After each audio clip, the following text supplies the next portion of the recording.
today, cool stuff. Talk about, so what's going to happen today is we're going to talk about Vietnam. Now, Vietnam is very much on television. Is what makes it so much different than the other wars at the time is the fact that by being on television, everybody saw it. So people analyzed the snot out of it. This is why the Vietnam War in our minds is like World War II level size. It's not. All right, it's about the size of the Korean War. But I didn't fix my tie right this morning. Let's fix that. All right. So it's nowhere near the size or the scope of World War II. It's nothing like that. However, in our minds is ingrained because it's the first war that had complete and total allowance of the media to video it. We have changed that since then because that does not work out in the favor of the military and becomes a very, very unpopular war. Probably the most unpopular war we've ever fought. Pretty close, hands down it is. So, because of that, there's a ton of information on it.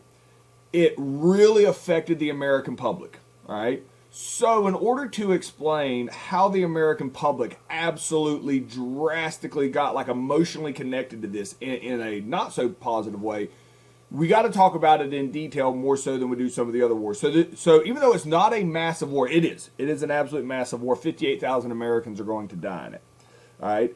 However, historically, we're going to spend a lot of time on this because you have to understand how it affects the American society. And by the way it affects the American society, how we move forward in wars now and how we address the publicity that involves with a war. To understand that, you have to understand why we got involved in Vietnam in the first place. If it was so unpopular, why don't we just leave? We're going to talk about that stuff today to kind of explain it. All right? So, this is the Vietnam War years. And so I got to give you some background today, all right, on what is happening and why it's happening in Vietnam. Where's Vietnam? I don't know. If I gave y'all a blank map, I would say very few of y'all could pick out Vietnam on a map. In the 1950s and 1960s, when this gets kickstarted, like nobody could. All right. So there's a guy, and this is not, if you're looking at your notes right now and you're like, where is this at? All right. If it's world history, it may be there. If it's American too, it's not. So, this is Ho Chi Minh's backstory.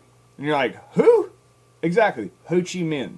This dude's around for a really long time. I wanted to put these two pictures up here so when we talk about him, you understand this man was very important in the country of Vietnam for a very, very, very long time. All right? Born in 1890, died in 1969, all right? So he was old, and he was influential his entire life. All right, so what we're going to talk about, the story now, is really, this is the Ho Chi Minh that we're going to be talking about now. It's a color, it's black and white. This is probably, actually, this is probably the Versailles, so this is probably taken around 1918, so he would be about 28 years old here.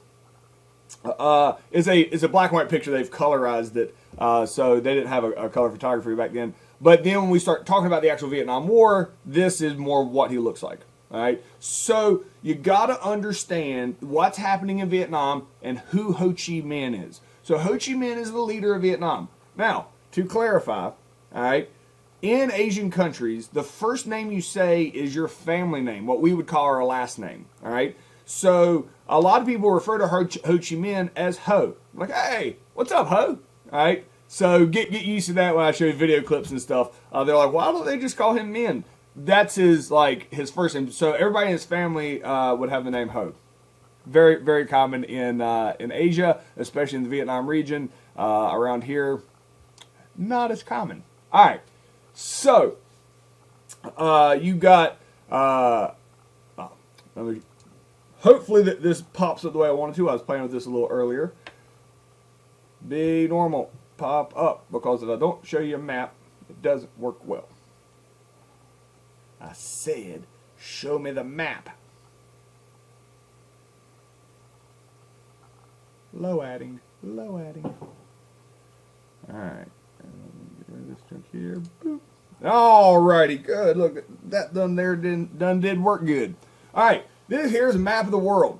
So, if you notice, this is It's like Europe over here. You got Russia here. You got the Middle East here. So we've been talking about these, all right? Here's where Vietnam is, all right? Vietnam is right here, all right? That is Vietnam. So let me zoom in on that so you can see where it is. Boop, boop, boop. I said hold on. Technology and junk. Zooming in. Zoom, enhance. Y'all don't know the movie. All right. This is Vietnam right here. All right.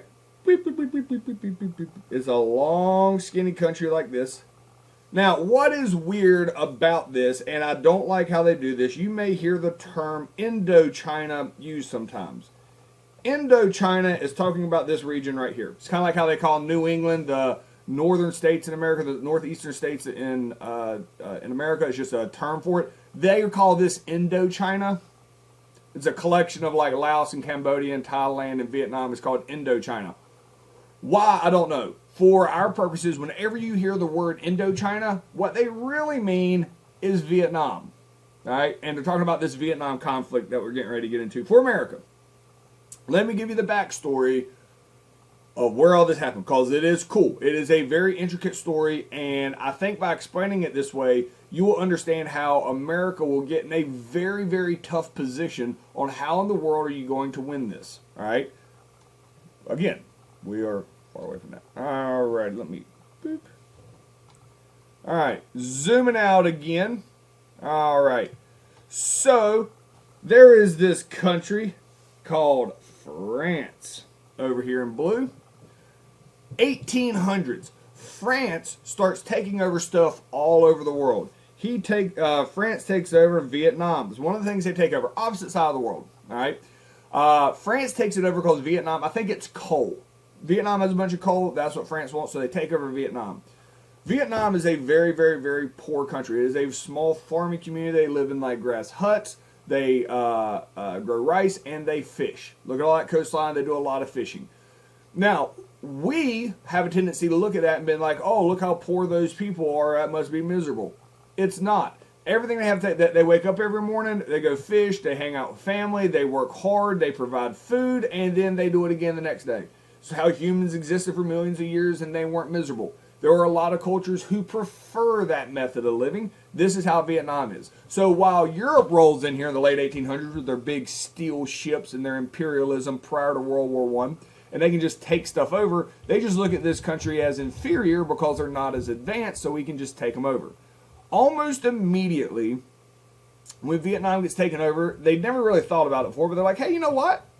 Don't really want to be owned by anybody. Kind of want to do our own thing. Hey, France, will you leave us alone? Now, France, clearly not going to just leave them alone, but France has to, like, make some bullcrap argument on why they're not going to leave them alone. So France tells them, sorry, the reason that you can't be left alone is because y'all don't know how to run a government. If y'all could run a modern government, we would let you go, but you can't, so we have to do it for you. Like, France presents it like they're doing them a favor because Vietnam would just hurt themselves if they get left alone. So Vietnam, from the beginning, wants to run themselves. That is their goal. For the duration of the entire time we talk about Vietnam, that's what you need to understand. Vietnam wants to run themselves. And they have a term for it called Viet Minh. Vietminh. Viet Minh. All right? Here, I'll write it right here. Viet Minh. Viet Minh means that Vietnam wants to run itself. That's their only goal. That's their only goal. Just want to run ourselves. And right now, so what? Oh, I can do this quicker. All right. So Ho Chi Minh comes out. All right. Literally, he's born. So Ho Chi Minh comes onto the scene. He's a young man, very smart. He wants Vietnam to be run by Vietnam. All right. He realizes that France isn't really going to give him any help. They got to figure out a way to run their own country, and then France will leave. That is the belief. World War I happens. All right. It is now 1918. It is the Treaty of Versailles. So the Treaty of Versailles, all right, is taking place here in France. All right, which is who owns Vietnam at the time. Ho Chi Minh, all right, who is down here in Vietnam, all right, realizes that this is where he can meet. He knows that if he can create a government that is similar to an ally of France, then how could France not let them just be their own country? So Ho Chi Minh knows America. Specifically, Ho Chi Minh wants to talk to America. Woodrow Wilson is in France at the Treaty of Versailles at the end of World War I. Ho Chi Minh spends every penny he has to travel across the world, all the way over here to get to the Treaty of Versailles. Spends every penny he has. He buys an American-style suit, which is probably the suit I showed you early on is probably the suit that he bought. So he can show up and he can talk to Woodrow Wilson and figure out how to create a democracy so he can come back, install that in Vietnam, and then France will leave, because that's what France's reasoning was why they can't leave, is you'll just hurt yourself, y'all don't have a government. So he shows up at the Treaty of Versailles waiting to talk to Woodrow Wilson. Woodrow Wilson is really bummed out the entire time he's there because they won't listen to his 14 points at the Treaty of Versailles. The entire time, Ho Chi Minh tries to meet with Woodrow Wilson for 6 months, sits outside waiting to meet with Woodrow Wilson. Woodrow Wilson is so bummed about the 14 points, he ends up never meeting with Ho Chi Minh and leaves and goes back to America, never having met with Ho Chi Minh. Ho Chi Minh is like really confused now. Like, what's he do? He spent every penny he has. Like, a lot of people in Vietnam had already really liked Ho Chi Minh, and they thought he was going to show up and come up with some new style government, like some way to be able to rule themselves so France leaves. So now he is basically stuck. All right. Well, all right. So Ho Chi Minh's right here. All right. He's like, oh my gosh, what am I going to do? So I guess it's time to go home. Like, Treaty of Versailles is over, so he just starts meandering home. And as he's meandering home, there's a country that says, comrade. That's Russia. Here you looking for a new style of government. I got you. So Ho Chi Minh meets in Russia with Vladimir Lenin, who just created communism, and stays in Russia for a while learning about communism. Again, he wanted to talk to America. America wouldn't talk to him, so now he's going to talk to Russia. Russia teaches him how to create a communist government. Gives him all the skill sets that he needs. And so now Ho Chi Minh is like fantastic. I'll start using Ho Chi Minh in red now since he's now a communist. Ho Chi Minh is going to head back down to Vietnam with his new ideas about how he is going to turn Vietnam into a communist country and everything's going to be fine. Now, there's something really important that you need to understand about communism. Communism means everybody is equal.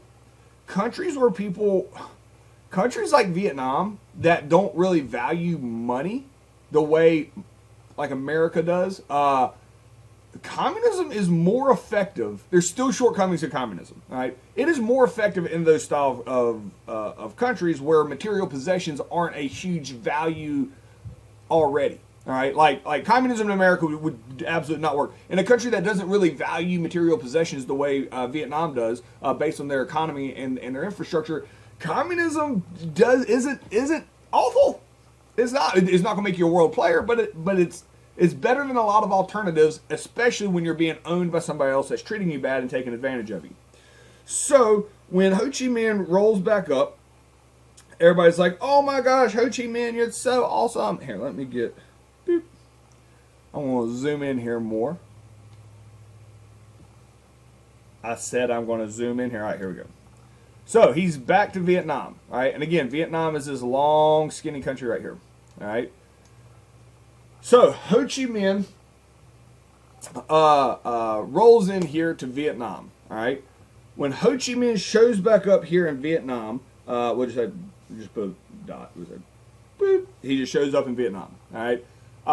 France is like, oh, this dude's back. All right. So it's like the 1920s, and they're like, yeah, we're not going to leave. He's like, no, I can create a new communist government. They're like, yeah, that's not a thing. Get out. All right. So they are going to kick Ho Chi Minh out of Vietnam. Now, they would love to, because this dude's now causing a problem, and they've kind of been caught in their lie. France has. So what they don't want to do is just kill him. if they just kill Ho Chi Minh, because there's a big following in Vietnam already of Ho Chi Minh, if they just kill him, it makes them look really bad. So what they do is they kick him out, all right? And this is a line to kick him out. And he has to go live in China, all right? And they say, if you come back, we're going to kill you, all right? So he's pretty bummed out about this. At this point, he's done really wanting to be nice, all right? He's like, all right, I've done everything by the book. Now they're changing the rules. Not cool with that. So it then comes, so like all the 1930s, he is stuck out in China. Then World War II happens, and Japan, on this map here, takes over everything. And actually, it's China and everything. Japan takes over everything. They kick France out. Japan does. Kicks France out of Vietnam, and Japan goes and takes over Vietnam. Well, once Vietnam gets taken over by Japan, guess who comes back? Ho Chi Minh sneaks back into Vietnam during the occupation by the Japanese. Japanese ruled people with an iron fist. It was brutal, all right? Vietnam is one of the few countries that actively fights against Japan the entire war. They're like, no, they come in, Ho Chi Minh kind of creates an army, kind of figure out a guerrilla warfare. So here's the thing, and this is a really interesting story. So Vietnam does not have all the technology, does not have all the weapons that other places have. They do not have all the awesomeness of military might that Japan has, that France has, that America has. But they're going to fight against those people. And they go back, and Ho Chi Minh does this. He goes and looks at the history books. When has there ever been a country that was severely outmatched, yet they still won, and how'd they do it? You know who he went and watched basically game film of? America and the American Revolution against England. We used this thing called guerrilla warfare. We didn't follow no rules. We just did crazy stuff and freaked out people until England got tired of fighting us. He figures this out, and it is extremely effective in Vietnam. They're going to use guerrilla warfare. They're going to do all types of wild, crazy things. They're going to try not to go toe-to-toe with you because they can't do that. But they're going to do all types of stuff to just pick you off one at a time. They did figure this out during World War II against Japan. All right? Really against Japan, they realize they can't go toe-to-toe with Japan. Like, bad things will happen. So they constantly fight against them. Vietnam is a thorn in the side of Japan all of World War II. Then, World War II ends because America done nukes Japan twice, right? So, Japan has to give up everything that they owned, all right? Ho Chi Minh is back in Vietnam. He's like, yes, awesome. So, Japan leaves. Ho Chi Minh's like, Viet Minh, everybody in Vietnam's like, yay! All right, it's 1945. Finally, we have freedom.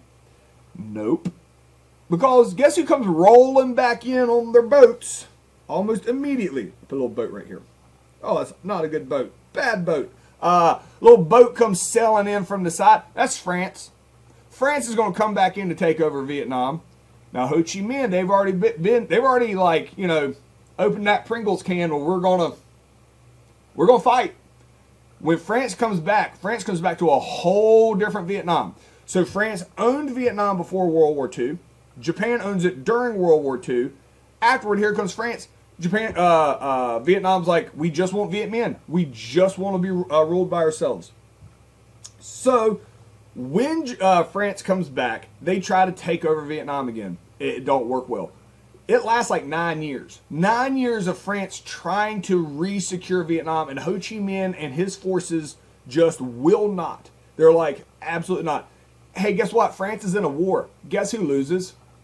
France. All right, 1954.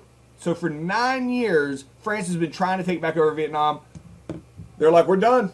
We're done. We can't beat them. We're done. All right. It's the siege of Dien Bien Phu. If you're keeping score at home, that France surrenders to Ho Chi Minh and his forces and says, we're done. We'll go home. Ho Chi Minh's like, all right. So the Vietnamese soldiers, the French soldiers get on their boats and they go home. Hooray, 1954. This is fantastic because right here you done got Vietnam. Hooray. This is wonderful. You got Vietnam. and Ho Chi Minh's in charge. However, in the 1950s, it's the containment thing that's happening with America. What is America refusing to let expand? Communism. Can't let communism expand. If we let Ho Chi Minh own Vietnam, guess what Vietnam has just become? Vietnam has just become communist. And America can't let that happen. That is our big, big fear. Whoa, whoa, whoa, whoa, whoa, whoa, whoa. You can't, no, so this is how America gets involved. We can't let Vietnam become communist, all right? So we're like, whoa, whoa, whoa, whoa, whoa, whoa. You can't be communist, all right? Because we have this new idea, and it's called the Domino Theory, all right? The Domino Theory is the belief that if one of these countries here, really, but in this Indochina, if we let Vietnam become communist, guess what else will happen? Laos, Cambodia, Thailand, they will all fall to communism. So we call it the Domino Theory because, and it's such an American expression, so we all understand exactly what that means. You have dominoes, all right? Because when you think dominoes, what do you do with dominoes? You stack them up, you knock them down, all right? So in our minds, that makes sense. In America, one country falls to communism, all the other ones will fall in sequential order. Makes sense to us. When we use the term domino theory with other countries to explain our logic here, they look at us like we're crazy. Because dominoes is like a math game. It's like Scrabble, but math, where you lay them down and you match up numbers and everything.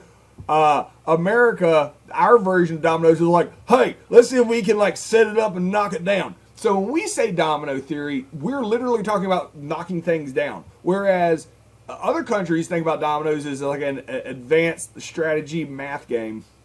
But whatever. That's how it is. So our fear is we can't let Vietnam become communist. Otherwise, it's going to lead to the domino theory. And that is our huge, huge fear.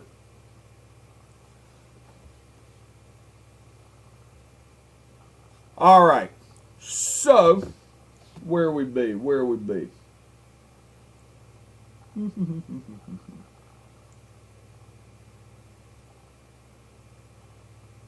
All right. So, I'm going to go ahead and move on here. So, I have a video, just so you don't think I'm lying to you. Oh, don't want to do that. Now, I was going to show you how bad a video is. Like, the videos I have for a lot of this unit are really good, except, like, the narrator sounds like Alexa, and it's so frustrating, because the narration is awful. But the video clips are good, so I'm going to skip around to some of the videos. I'm not going to show them all to you, and you just got to trust me that it's, even though they're like 1 minute video clips, it'll zap your view. All right, so I have a bunch of pictures of all types of cool stuff, but you got to know the backstory. So, 1954. This is cool, all right? And when I mean cool, I mean it's... Anyway, let me tell you this story. 1954, Ho Chi Minh is here. Let me outline. This is Vietnam. All right, that's Vietnam. All right, long, skinny country. So America can't let Vietnam become communist. We're like, we can't let that in. So America, 1954, we come over. Now we're going to talk to Ho Chi Minh. We talked to Ho Chi Minh after World War I, but now there's a fear of them being communist, so we come over to talk to him. Our first logic is, this dude's a communist. He's just going to be crazy, and he won't listen to reason. That's not what they get from Ho Chi Minh. Ho Chi Minh absolutely is open for conversation. Because you know what Ho Chi Minh's goal is, and his only goal? Viet Minh. Rule ourselves. So we run over to France and we're like, hey, can't be communist. And he's like, hey, so I understand where y'all are coming from. All right. He says, but I've spent my whole life now learning about communism.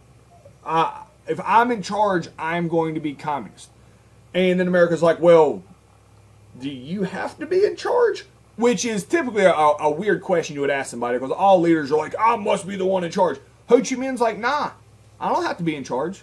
As long as there's somebody here looking out for the best interests of the Vietnamese people, who's a Vietnamese person, I'm good. But it don't have to be me. But I'm going to tell you, I ain't going to let somebody that's garbage run this country. They got to be good at their job. So America's like, ooh, we see an end. We make an agreement. We make an agreement with Ho Chi Minh in 1954. This dude's being like completely normal about this. And we're like, this is fantastic. It's called the Geneva Accords. And we are like 100% convinced, 100% convinced that Ho Chi Minh that we will win in this situation, that there will be no fighting and democracy will take over. Here's what we come up with at the Geneva Accords that Ho Chi Minh is cool with. First thing we're going to do, if you'll see the map here of Vietnam, we are going to divide Vietnam in half. All right? We're going to divide Vietnam in half, and this is the 17th parallel. 17th? I'll just put a P there for 17th parallel. If you remember, the Korean War was the 38th parallel. So here's what we're going to do. We're going to let Ho Chi Minh hang out here in Hanoi. All right, you see Hanoi here. And I'm going to circle it in red. North Vietnam gets to be communist. We're going to make two countries, North Vietnam, South Vietnam. North Vietnam is going to be run by Ho Chi Minh for 2 years. Be as communist as they want to. In South Vietnam, see, I'm using a new map. I just now realized this. This here, spoiler alert.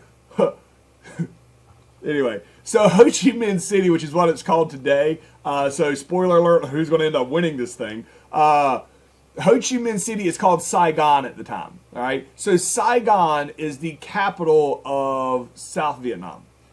So for 2 years, from 1954 to 1956, North Vietnam gets to be communist, South Vietnam becomes a democracy. After those 2 years, in 1956, there is going to be a massive election between North and South Vietnam in which they vote on which way they want to be. Do they want to be all communist, or do they want to be all a democracy? America is super confident here, super confident they're going to want to be a democracy, because for 2 years we're going to do the same thing that we do to West Berlin. We're just going to pump in so much money and make them so glorious and so awesome that everybody in Vietnam is going to look at South Vietnam and realize it's so much better, and they're going to vote to be in charge. Ho Chi Minh is actually cool with this, because no matter what happens, whether they vote for him or they vote for the other guy in South Vietnam, who is going to be a Vietnamese guy, at the end of the day, guess what? Vietnam gets to rule themselves. So Ho Chi Minh's like, let's do it. All right? And this is where it's going to start getting weird. So I need to back out of the map now, even though the map makes a lot of sense to me, but I know you guys are probably really tired of staring at this map now. So let's get rid of this map, and hopefully I have some other maps in it. Dang itself. Boop. All right. Boop. Boop. All right. So, again, this is the young Ho Chi Minh. This is more the Ho Chi Minh that we're talking about now. This is more what he looks like. Viet Minh is the dislike of foreign rule. Ho Chi Minh is the leader. We've been talking about this. All right. This here, I'll show it. I can't even watch the whole thing if it'll play.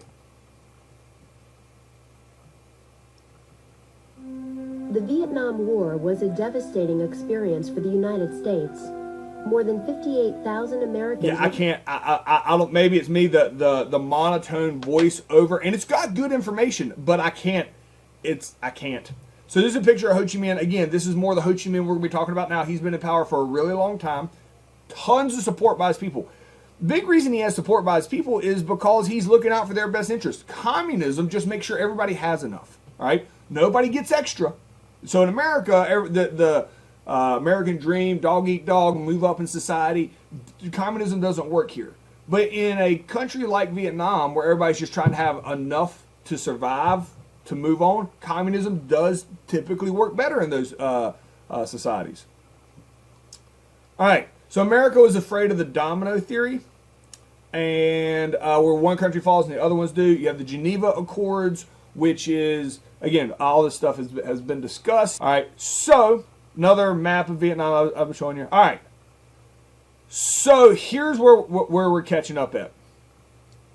This is really important, and while I'm here, I'm going to go back to this map right here. All right, so as we had talked about, divided it in half. Here's the 17th parallel. All right.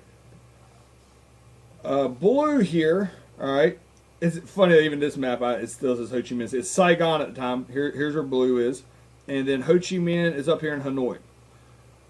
So, the guy that we pick, and this is awful for us, the guy that we pick to run South Vietnam is like the worst possible person that we could have picked. So we did pick a Vietnamese guy. Now, like 98% of the population of South Vietnam is Buddhist. They are a Buddhist country, all right? So you would think that that's pretty straightforward. We'll pick somebody, we want to be Buddhist. No, because we're America, and America gets to pick the guy that gets to be in charge here in South Vietnam, we pick like the one Catholic that exists in South Vietnam.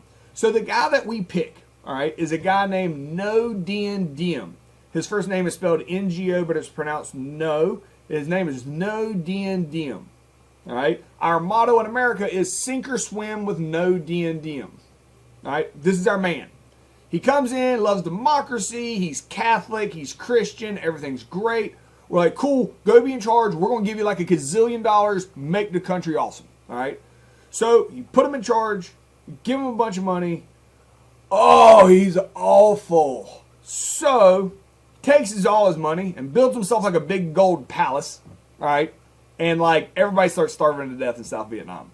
Ho Chi Minh, on the other hand, is redistributing a bunch of stuff in the north that everybody's more or less happy with, and is actually doing positive stuff, infrastructure changes and stuff in North Vietnam during the same time. And so already Ho Chi Minh's kind of getting the upper hand here. Then No Dien Diem, and I hope when I tell you this, you understand how absolutely ridiculous this is on No Dien Diem's part. No Dien Diem, again, the guy that's in charge of South Vietnam. He's a Catholic. He outlaws Buddhism in South Vietnam. Yeah, when you outlaw the religion of 98% of your people, guess how that's going to work out for you? Not good. Not good at all. All right.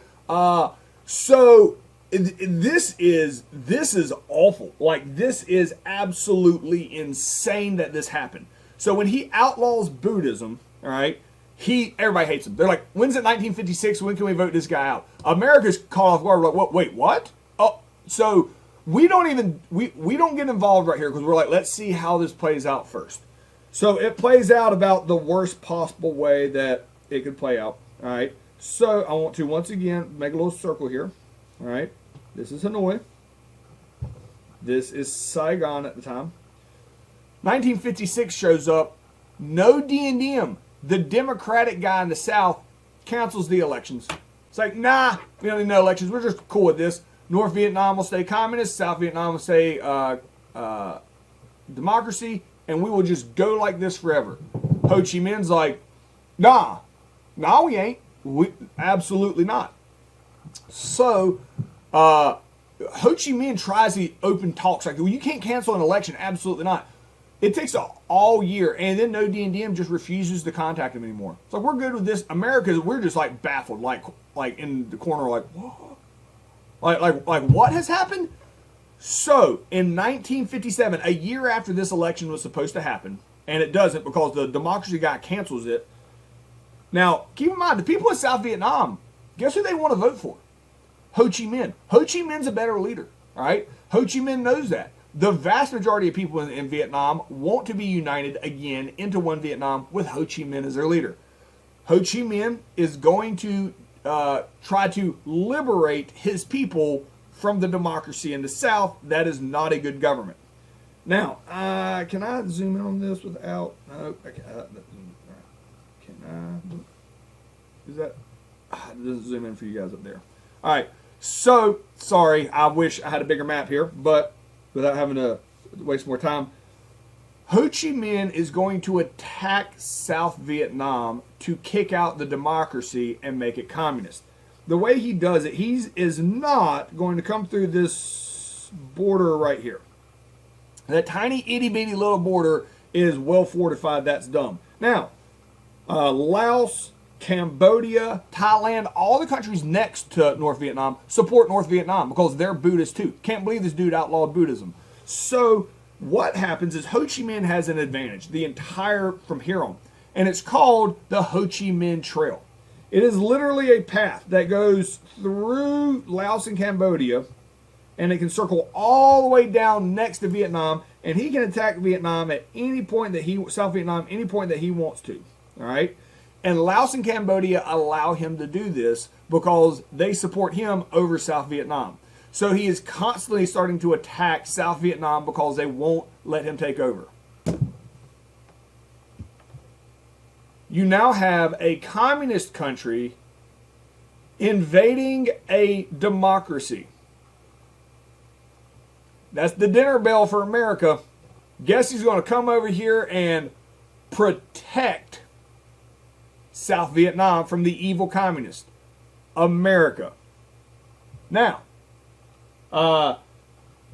there's a couple other things I want to show you here, but we are a pretty good startup. You're like, wait a minute. America's going to come protect people from communism, even though they actually want the communism? That is correct. This does not seem like a very good idea because the people don't want American help. They basically want to lose. They don't want American help. They want to lose so they can become communists, so their life will actually improve under Ho Chi Minh rather than no Dien Diem. So here's how America tries to fix this stuff. And every time we try to fix something, we just make it worse. And it gets worse. And it gets out of hand pretty crazily fast. So the Ho Chi Minh Trail that we had talked about, which goes down as how they're able to attack. There are a bunch of South Vietnamese citizens, people that are just citizens in South Vietnam, who will fight against democracy. And when America shows up, they will fight against America, all right? But they're just citizens. So they'll be farming all day, and then they'll go do like some guerrilla warfare, and then they'll go right back to farming. They're not in the military, they're nothing, but they will fight against anything that's democracy. They're called the Viet Cong, all right? The Viet Cong are incredibly hard to deal with for America. Because keep in mind, who are the Viet Cong? They're South Vietnamese civilians. So when America's going to show up, we're protecting these people that are also trying to possibly kill us. You don't know who's a Viet Cong and who actually wants America to be there. Makes for a very, very, very tough situation. The North Vietnamese Army, sometimes it's abbreviated the NVA. This is Ho Chi Minh's official army. They wear uniforms. They show up. Those guys we're good with. Like, we try to fight them toe-to-toe, we wipe them out. Not an issue. However, the Viet Cong causes a ton of issues for us because we don't know who's on our side and who isn't. And the Viet Cong, we'll mention them more, is very, very difficult because they're just civilians who they may not all the time be fighting. They might be best friends. They may actually go work for the United States military base when America gets involved and then wait for the right time to throw a grenade into the middle of a bunch of soldiers. And these are people we're supposed to be protecting. So we get very heavy-handed looking for Viet Cong, and in the turn, hurt some of the people we're supposed to be protecting. Again, the story just gets progressively crazier. So this is North Vietnam here, North Vietnam here, South Vietnam here. Hey, this one actually says Saigon. And then this red line, that is the Ho Chi Minh Trail. It cuts through Laos and Cambodia. And it's literally a trail. It's not like a highway or anything. It's literally a trail. But America, when we get involved, we're only going to be allowed to protect South Vietnam. So we can't go into North Vietnam, we can't go into Laos, and we can't go into Cambodia. So they can just come down wherever they want and attack anywhere they want to the entire time. And the Ho Chi Minh Trail causes a bunch of issues, as well as the Viet Cong, the civilians that are already in South Vietnam that are supporting North Vietnam. All right, so this is crazy. This is absolutely crazy. And it'll be the last thing that we'll talk about here today. It's 1963. So this has been 6 years. It's gotten worse and worse and worse. We've put 16,000 troops in South Vietnam to try to help out no Dien Diem, keep it from falling to communism. At this point, all right, there's no draft. Most people in America don't even really know anything's going on in Vietnam because we didn't think it was going to be a big deal. It just gradually shows up like, boom, surprise, this is a big deal. And this is one of the reasons that's going to make it a big deal. We know when we get over there, you know who's worthless? No Dien Diem, all right? No Dien Diem. This is a picture of no Dien Diem, No Dien Diem is garbage. He's awful for the people. Outlawing Buddhism, it's awful. All right, it is so bad. All right, let's see if I can. So